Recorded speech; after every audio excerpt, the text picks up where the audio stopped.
grupito este, ¿eh? Qué grupito esta gente que hemos estado viendo. Bueno, a mí me ha servido mucho estudiar más en detalle a estos malos. Espero que también a ustedes les haya servido.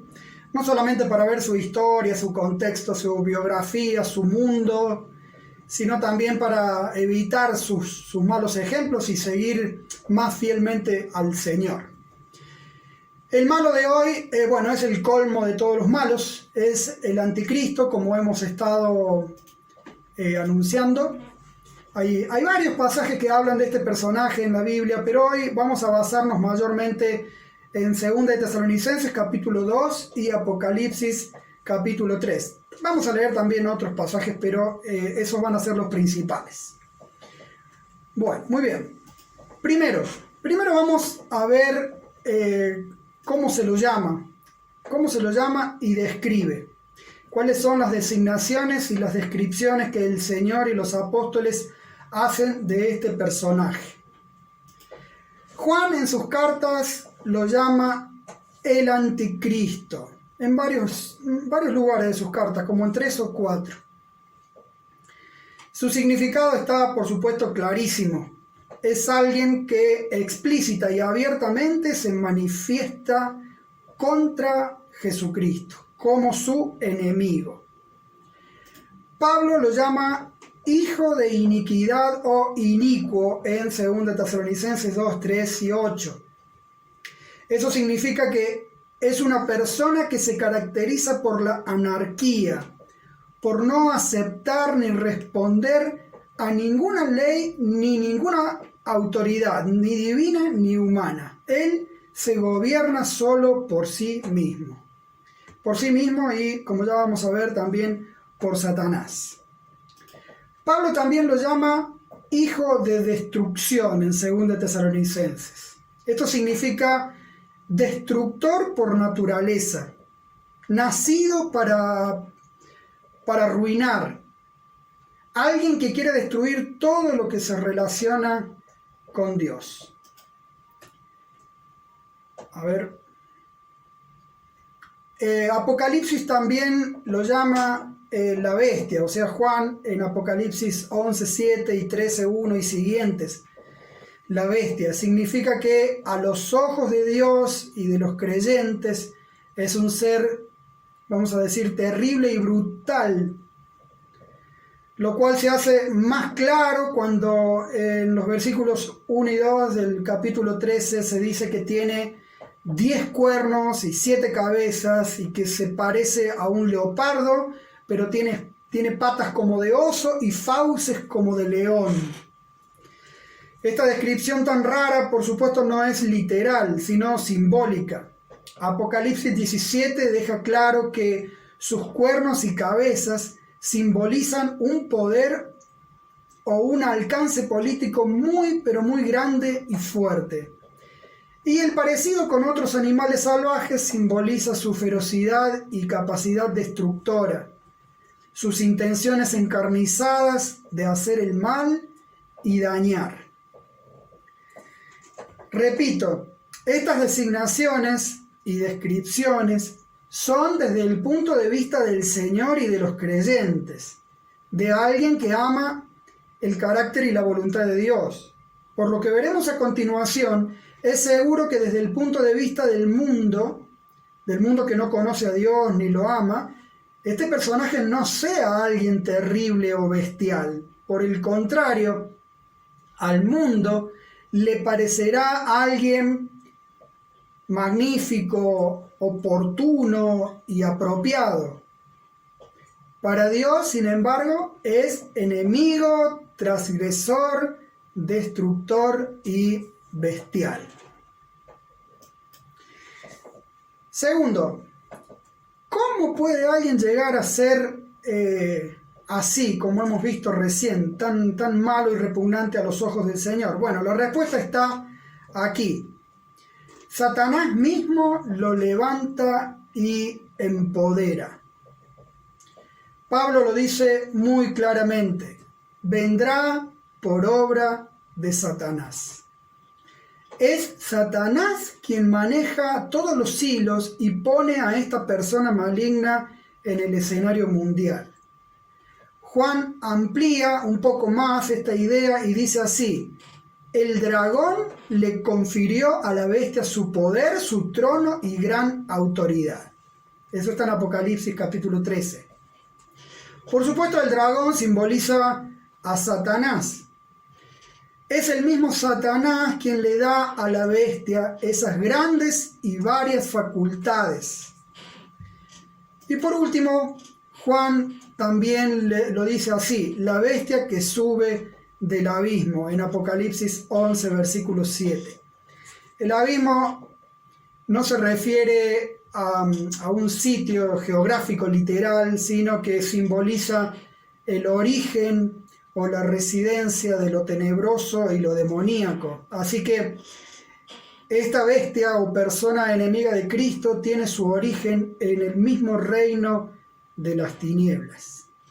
Es Satanás mismo quien lo prepara, faculta y levanta. Nunca en la historia hubo alguien que haya estado tan relacionado con el diablo como lo está o estará el anticristo. Hermanos, cuando Dios lo permite, cuando da permiso, el diablo puede hacer con la gente cosas realmente pasmosas o cosas sorprendentes. Y este será el más grande de esos casos, porque será el mismo Satanás quien levanta a esta persona, a este hombre, y le da su poder. ¿Y cómo se presenta este representante, vamos a decir, bestial de Satanás? Se presenta imitando algunos aspectos de Cristo, digamos, falsificando a Jesucristo en algunos de sus rasgos. Esta tabla nos va a servir para ver al menos 6 de esos rasgos. En la columna de la izquierda veremos el aspecto que el anticristo imita de Jesucristo. En la columna del medio vamos a ver el texto que se refiere a Cristo, y en la columna de la derecha el texto que se refiere a la bestia. Primero, imita la dignidad real de Cristo.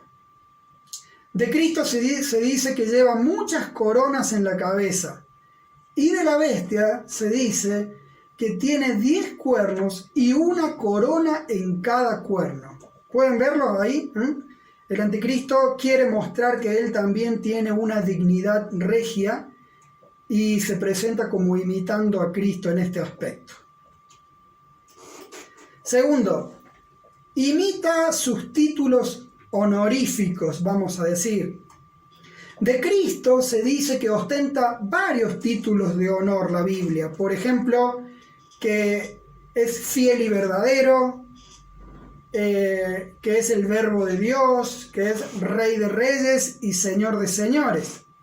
Y de la bestia se dice que en cada una de sus 7 cabezas tiene un nombre blasfemo contra Dios, como que él también se ha puesto títulos, nada más que estos títulos por supuesto no honran a Dios, sino que son blasfemos contra Dios. También imita su autoridad y poder. De Cristo se dice: gobernará a todas las naciones con puño de hierro. Y también se dice que ha llegado ya la autoridad de su Cristo en Apocalipsis. Y de la bestia se dice que el dragón le confirió su poder, su trono y gran autoridad. También imita sus milagros y señales. De Cristo se dice que fue varón aprobado por Dios con maravillas, prodigios y señales milagrosas. Y de la bestia se dice que vendrá con toda clase de milagros, señales y prodigios falsos. Así que la bestia también hace cosas parecidas a los milagros. También imita la vuelta a la vida, fíjense ustedes. De Cristo se anuncia que fue levantado de entre los muertos al tercer día. Y del anticristo se dice que parecía haber sufrido una herida mortal, pero esa herida ya había sido sanada. La bestia, después de ser herida a espada, revivió. Así dice Apocalipsis capítulo 13, 3 y 14. Así que el anticristo imita de Jesús la vuelta a la vida. Por último, también imita su reclamo de lealtad y adoración. De Cristo se dice: al Cordero sean la alabanza y la honra, la gloria y el poder. Y del anticristo se dice que exigirá que todos los habitantes de la tierra lo adoren, o de lo contrario deberán morir. Así que, hermanos, está muy claro que el diablo levanta o levantará al anticristo como una imitación o falsificación maligna de Cristo. Vamos a reflexionar aquí un poquito, queridos. Escuchemos. Parte del poder de Satanás ha estado siempre en presentarse con algunos aspectos que a simple vista parecen fascinantes, positivos y hasta buenos. Pablo, de hecho, en 2 Corintios dice que Satanás se disfraza de ángel de luz. Se hace ver como deslumbrante, pero detrás de su vestido están sus intenciones mortales. Por ejemplo, vamos a poner ejemplos. Usa como pantalla a un cantante hermoso, a una actriz atractiva, a un político supuestamente preocupado por las causas nobles como la pobreza y la justicia. Puede usar a un filántropo millonario, a la Organización Mundial de la Salud, a los defensores de supuestos derechos, etc. Sin embargo, una vez que esa pantalla o ese disfraz ha deslumbrado y seducido, comienza a sacar su verdadero rostro. Invita a seguir el mal ejemplo de vida, exige obediencia incondicional, tiene una agenda a favor del aborto, promueve la ruina de la sexualidad humana, empobrece a grandes masas, etcétera, etcétera. Satanás comienza imitando superficialmente algunos puntitos propios de Dios, pero luego saca el puñal y da la estocada.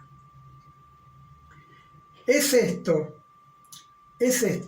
lo que ha sido, vamos a decir siempre, gran parte del poder mortal de Satanás.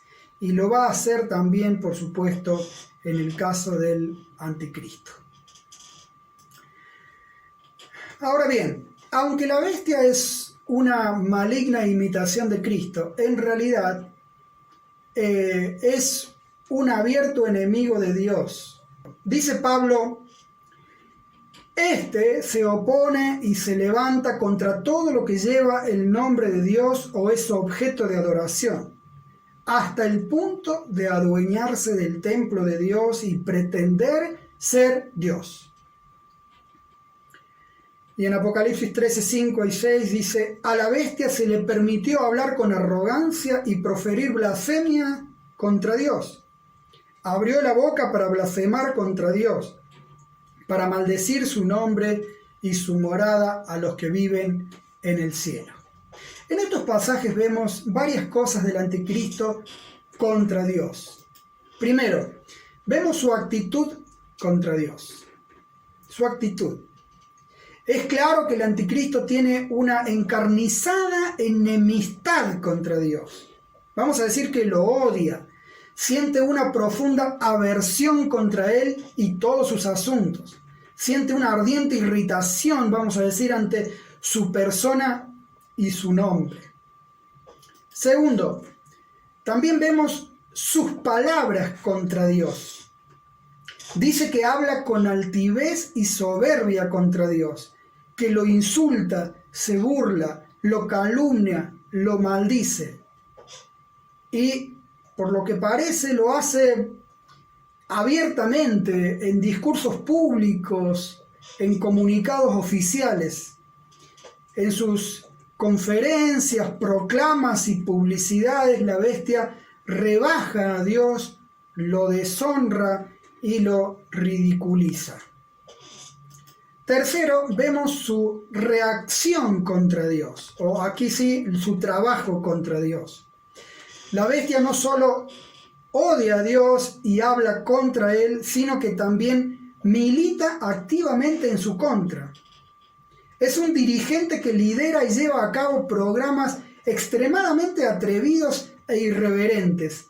Llega al punto de adueñarse del templo de Dios y pretende ser Dios. No está claro a qué se refiere Pablo con el templo de Dios en este pasaje. Algunos opinan que en Jerusalén volverá a construirse un gran templo en honor a Dios. Y es probable. Otros opinan que se refiere a alguna otra cosa. Bueno, sea lo que sea, está claro que este inicuo usurpa un espacio oficial que le corresponde exclusivamente al Señor. Y eso no es todo. Una vez usurpado ese templo o ese espacio, también pretenderá los honores propios de Dios. Esta bestia se hace pasar por Dios y, como ya vimos, exige ser adorado como Dios. Aparte, y como si todo esto fuese poco, la bestia en algún momento llega al extremo de organizar y comandar ejércitos en contra del mismo Cristo. Dice Apocalipsis 19:19. Después vi a la bestia y a los reyes del mundo y sus ejércitos, todos reunidos para luchar contra el que está sentado en el caballo y contra su ejército, es decir, contra Cristo. Será entonces como el capitán de una campaña militar sin antecedentes contra el Verbo de Dios, contra el Cristo. Ya veremos cómo le va a ir en ese enfrentamiento. Vamos aquí también a hacer una reflexión. En el punto anterior decíamos que Satanás inicialmente se disfraza como alguien bueno y conveniente. Esa es la primera mitad de su estrategia contra los seres humanos. La otra mitad de su estrategia es, escuchen bien, deslucir a Dios. Deslucir a Dios. Puesto que lo odia, quiere deslucirlo, quiere hacerlo ver como feo, como absurdo, ridículo, severo. Lo hizo con Eva, ¿se acuerdan ustedes? Le hizo creer que Dios mentía, que no quería su bien y que era incapaz de cumplir advertencias. Lo mismo hace hoy.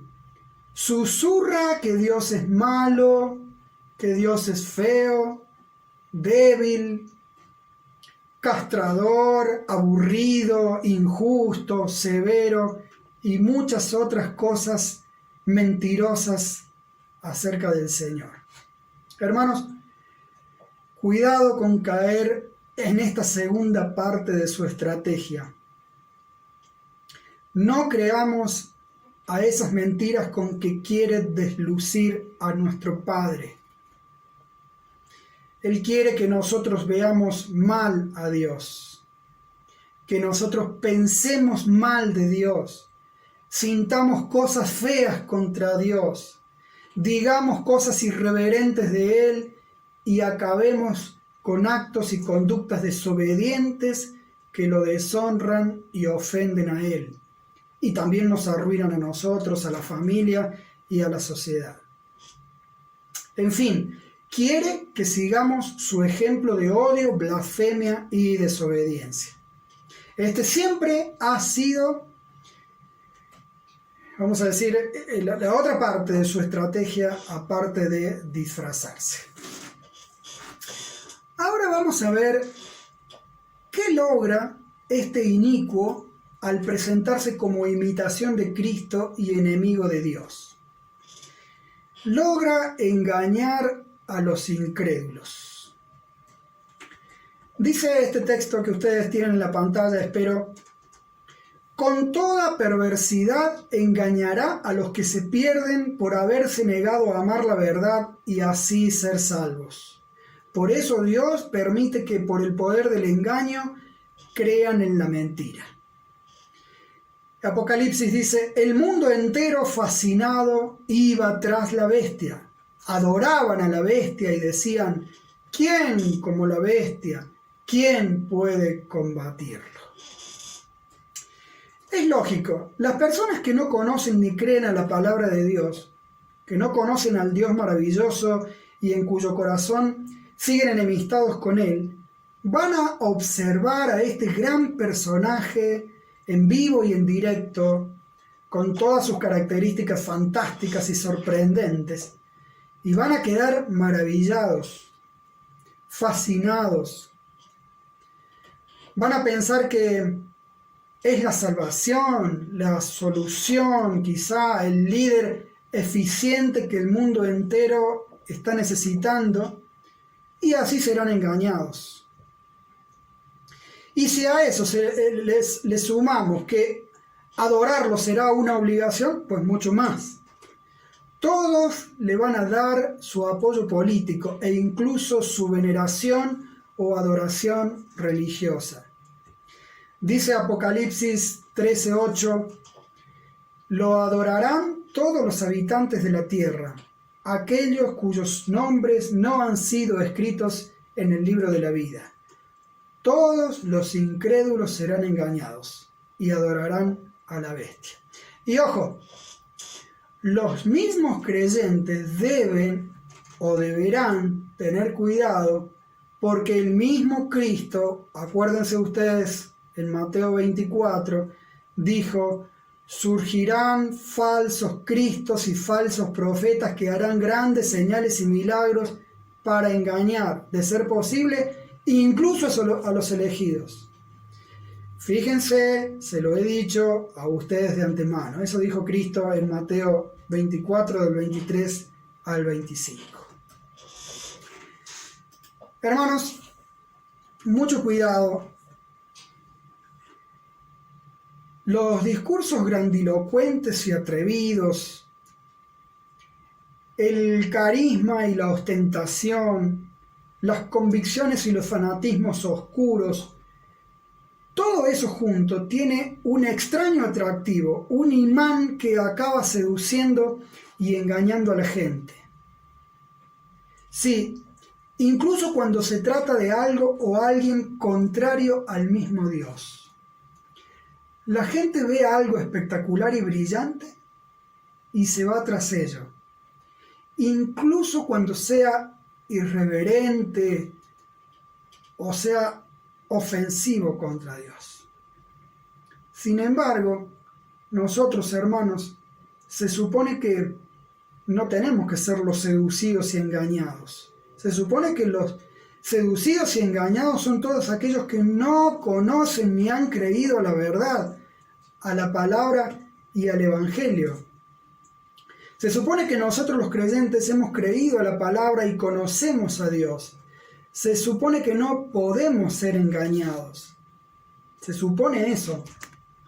Tenemos que estar siempre alertas para no ser engañados por el diablo, porque todavía podemos serlo. Cuando se presenta de esta forma así, wow, muy fascinante, todavía tenemos la posibilidad de morder el anzuelo y terminar siendo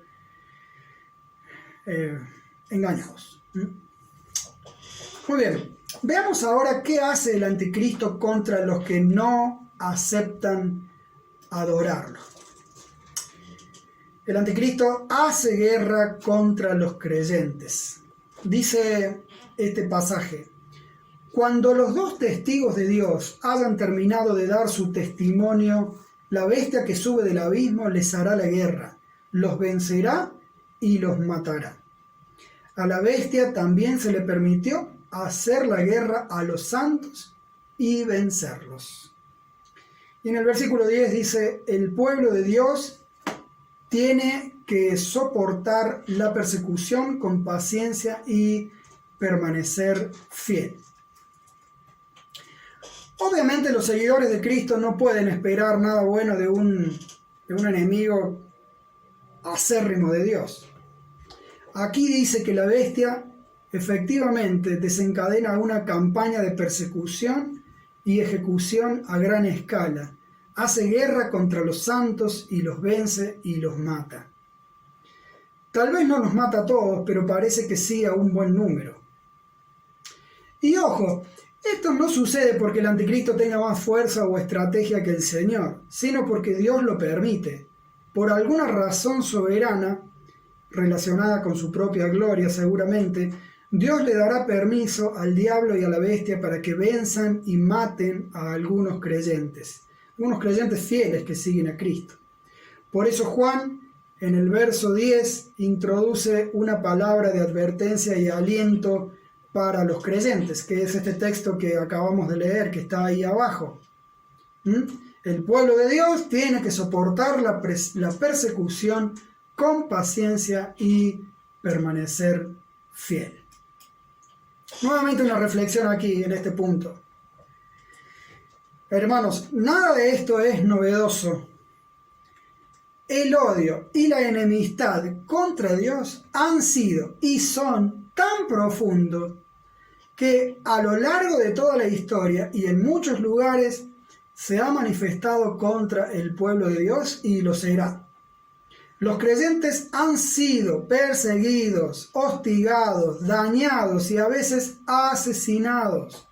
Hoy mismo, como hemos recordado la otra semana, tenemos a muchos países, en muchas naciones, a nuestros hermanos perseguidos. Y en el tiempo del anticristo final, esto también se dará de una manera más general y maligna. La hostilidad del anticristo será de alcance mundial, abiertamente descarada, intensa, fiera, violenta.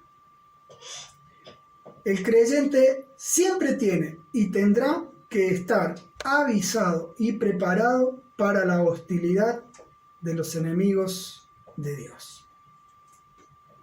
Tenemos que estar alertas y preparados porque en cualquier momento puede suceder algún tipo de persecución como sucederá en los tiempos del anticristo. Ahora veamos el tiempo de su manifestación. 3 textos y 3 cosas vamos a ver. Dice aquí, lo dice Pablo en 2 de Tesalonicenses. Hay algo que detiene a este hombre a fin de que él se manifieste a su debido tiempo.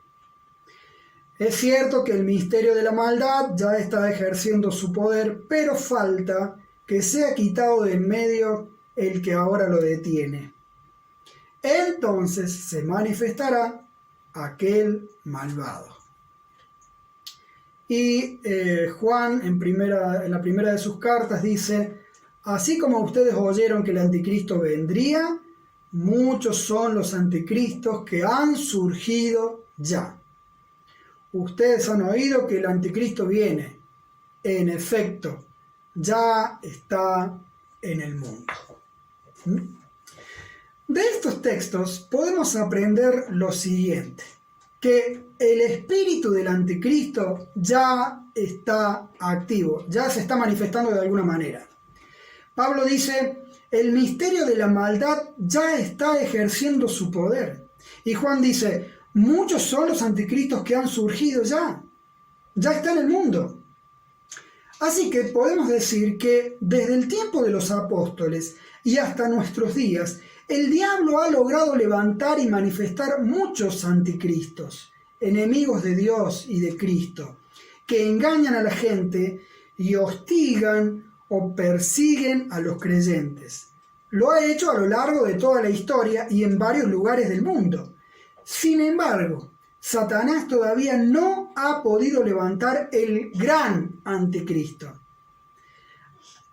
Ese que ostenta plena y absolutamente su poder, con toda su intensidad. contra el pueblo de Dios en general. A ese anticristo todavía el diablo no ha podido levantarlo. ¿Por qué no ha podido? Bueno, Pablo dice acá que es porque hasta ahora hay algo que lo detiene.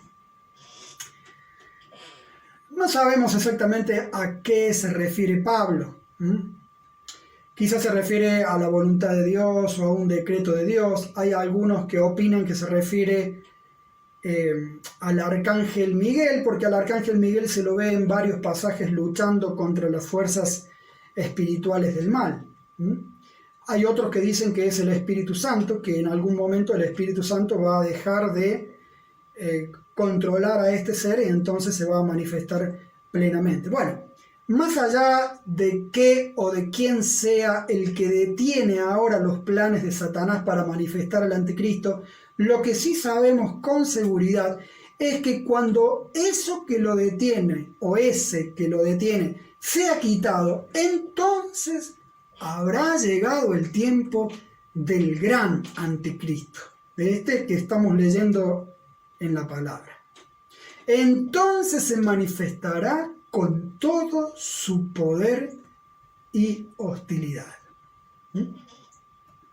Ahora leamos 2 Tesalonicenses 2, 1 y 3, que dice: ahora bien, hermanos, en cuanto a la venida de nuestro Señor Jesucristo y nuestra reunión con Él, no se dejen engañar de ninguna manera, porque primero tiene que llegar la rebelión contra Dios y manifestarse el hombre de pecado o el hombre de maldad.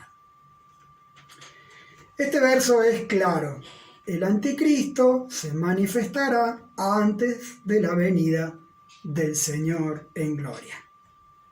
Primero se manifiesta y obra el anticristo y luego viene, dice aquí Pablo claramente en 2 Tesalonicenses 2, 1 y 3, luego viene el Señor.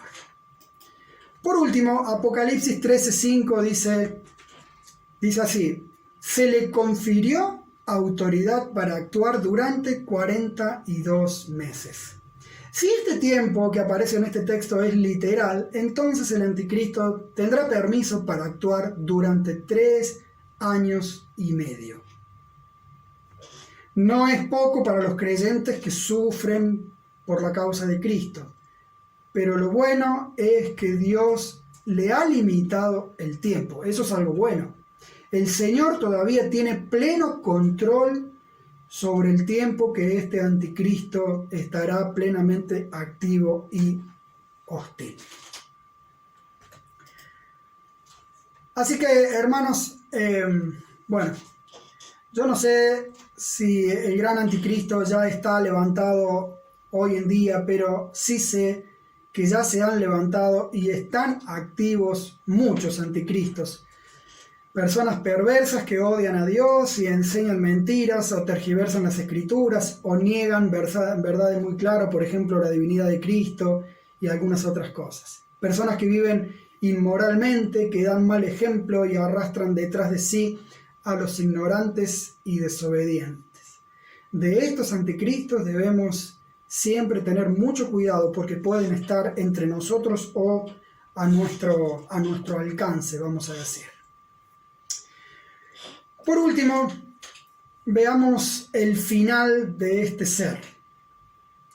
Pablo y Juan escriben: el Señor Jesús lo derrocará con el soplo de su boca y destruirá con el esplendor de su venida.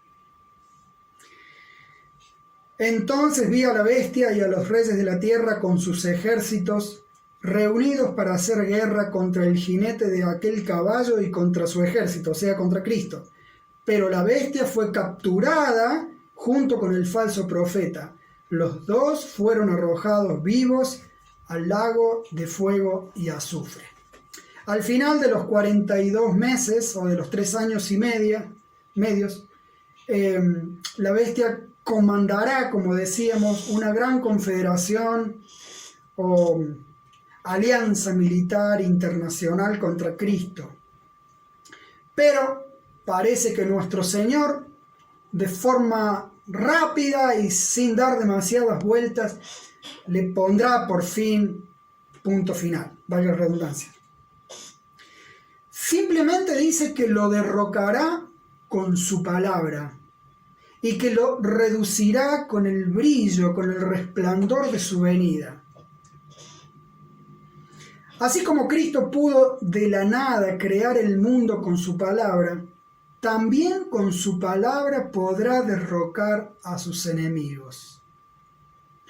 Así como Cristo, solo diciendo yo soy, hizo retroceder y caer a los guardias que fueron a arrestarlo, también hablando vencerá a sus ejércitos opositores. Él no es necesario que saque una espada, un cañón, un misil para derrotar a un enemigo, en particular su capitán.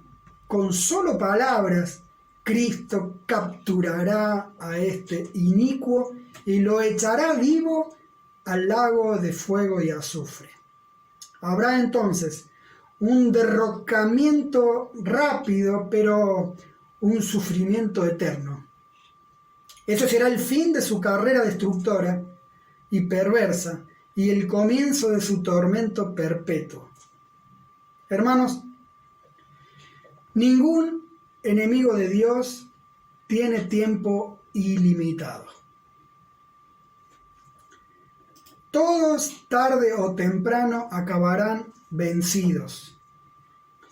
El Señor los derroca con palabras, solo hablando. Esto sin lugar a dudas trae esperanza para los creyentes. Nos da seguridad y certeza de que toda injusticia, todo sufrimiento injusto, toda maldad en contra de nosotros será justamente llamada a cuenta y retribuida. Dios vengará a todos los justos que sufrieron por su causa. Y esto, aparte también, esto, hermanos y amigos, si algún amigo llegase a escuchar esto, también trae una advertencia. Es una advertencia para los incrédulos. Los incrédulos no tienen chance de triunfar. La enemistad contra Cristo y su pueblo no es una causa con buen futuro. La indiferencia contra Cristo no es una causa que va a prosperar, de ninguna manera. El que se meta en esa causa y la abrace termina mal. Mal, perpetuamente mal. Así que, hermanos, sea cual sea la angustia o la tribulación que debemos o deberemos pasar por Cristo, tenemos la esperanza de que el triunfo le pertenece eternamente a nuestro Señor y Salvador. Aquel que está de nuestro lado para siempre. Él está de nuestro lado para siempre, queridos. Quien se pone del lado del Señor,